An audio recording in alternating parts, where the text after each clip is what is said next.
मैं सच कहूँगी मगर फिर भी हार जाऊँगी, वो झूठ बोलेगा और लाजवाब कर देगा। परवीन शाकिर के इस शेर वाली सूरत-ए-हाल सिर्फ उस वक़्त ही नहीं होती जब आपका मुखालिफ चालाक हो, शातिर हो, बेशरम हो, उस वक़्त भी होती है जब आप बहुत भोले, बहुत मासूम या बड़े ही नॉन क्रिएटिव ज़हन रखने वाले आदमी हो। हिंदुस्तान ने कल कहा इंटरनेशनल एटॉमिक एनर्जी से कि वो पाकिस्तान के एटमी हथियारों की मॉनिटरिंग करे। उसके बाद आज हमें ख्याल आया कि ये तो चवल बज गई, हमें पहले प्रोपेगेंडा वारफेयर में हिंदुस्तान से आगे 2 कदम चलना चाहिए था।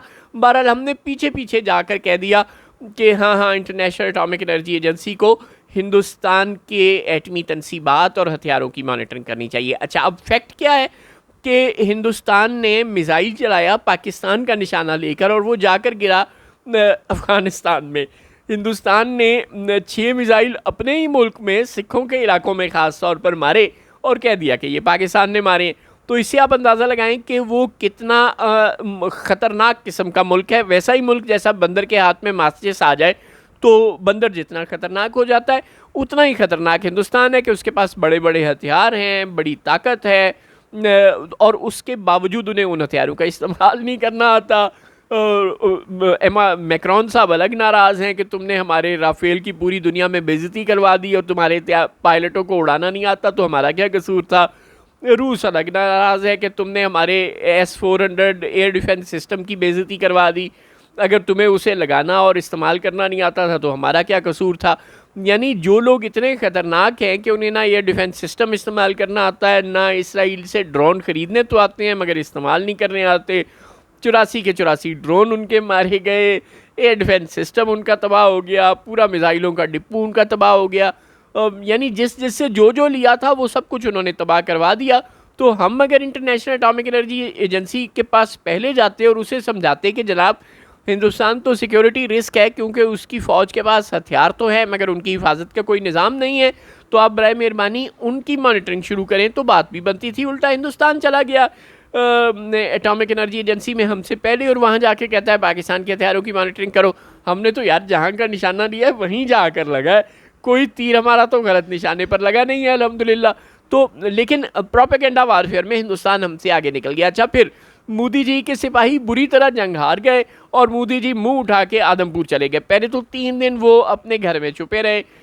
राहुल गांधी तो उनके लिए तलाश गुमशुदा के इश्तिहार तब तक छपवाने वाले थे। फिर अचानक वो 3 दिन गए पोशीदा रहने के बाद उन्होंने झूठ तराशी और आदमपुर में जाके एक धुआंधार खिताब कर दिया और अपनी नाम नेहाद बहादुर सेना को मुबारकबाद दी कि उसने पाकिस्तान के ख़िलाफ़ जंग जीत ली। अच्छा, आपस की बात है ये कैमरों के सामने उन्होंने किया, जब कैमरे बंद हुए होंगे तो फिर यकीनन मोदी जी ने कहा होगा वेख लो ताड़ी वजह तो मैनू कैसे कैसे झूठ बोलने पै रहे ने, एक तुसी जंग हरवाती तो मैनू दुनिया नू मूँह विखाण वास्ते ताड़ा शुक्रिया अदा करना भी आ रही है, आना पे है, कोई शर्म करो। खैर, तो ये तो हुआ होगा मोदी जी के साथ, लेकिन उन्होंने दुनिया के सामने पहले अपने हारे हुए सिपाहियों से खिताब करके और उनका शुक्रिया अदा करके अपने नंबर बना लिए और फिर शहबाज शरीफ को ख्याल आया ओ ये काम तो मुझे करना चाहिए था, क्योंकि कन्वेंशनली पाकिस्तान में सरहदों पर अमूमन फ़ौज का सिपा सालार ही जाता है और जाके अपने जवानों का हौसला शौसला बढ़ाता है, 4 नारे शारे लगाता है और फिर वापस आ जाता है। वज़ीर आज़म कम ही जाते हैं, लिहाजा फिर शहबाज शरीफ साहब भी भागे भागे पसरूर छावनी पहुँच गए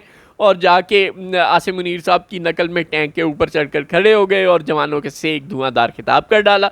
वो बंदा पूछे आपको पहले जाना चाहिए था। अच्छा, अब फ़ौज का सिपा सालार चूँकि पाकिस्तान में मार्शल भी लगा देता है, हुकूमतों को सेलेक्ट भी करता है और उतार भी देता है, यानी उसके पास हर किस्म का इख्तियार हासिल है। अंदरूनी सियासत के भी तो स्यापे हैं ना पाकिस्तान के, लिहाजा वो बर्री फ़ौज के 1-2 मकामात पर जाकर तो जवानों से खिताब कर आए और उनका हौसला बढ़ाए और उनका शुक्रिया अदा कराए कि उन्होंने हिंदुस्तान से हमें जंग जिता दी।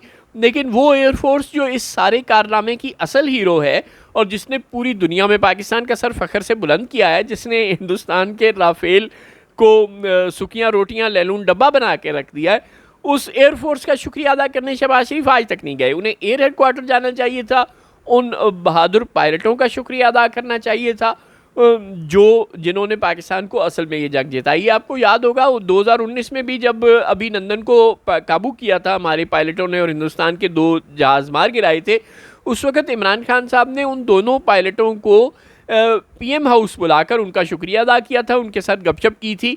ये नहीं किया था कि वो खुद हेडक्वार्टर चले जाते। लेकिन खैर उन्होंने कम से कम उन्हें अपने दफ्तर ही बुला लिया था। शहबाज शरीफ साहब ने अभी तक ऐसा कुछ नहीं किया। उनकी कोई तस्वीर उन कौम के हीरोज़ के साथ नहीं आई जिन्होंने असल में पाकिस्तान का पूरी दुनिया में वक़ार बुलंद किया है। मतलब ये अपने जो काम मोदी जी पहले कर लेते हैं हारने के बावजूद, वो शहबाज शरीफ साहब बाद में करते हैं जीतने के बावजूद। शहबाज शरीफ साहब आप जिस तरह तकरीरें करते हुए जोशीले बनकर माइक गिराते हैं, उसी तरह आपको यहाँ भी जोशो जज्बे का मुजाहरा करना चाहिए था। आप वाकई एक जंग जीते हुए हैं और प्रोपेगेंडा वारफेयर में भी आपको जीतना चाहिए था। लेकिन प्रोपेगेंडा वारफेयर में उल्टा हिंदुस्तान जीत रहा है। वो उल्टा एटॉमिक एनर्जी एजेंसी के पास भी पहले गया, हम बाद में गए। वो उल्टा अपनी सरहद पर भी, अपने एयर बेस पर भी पहले गए।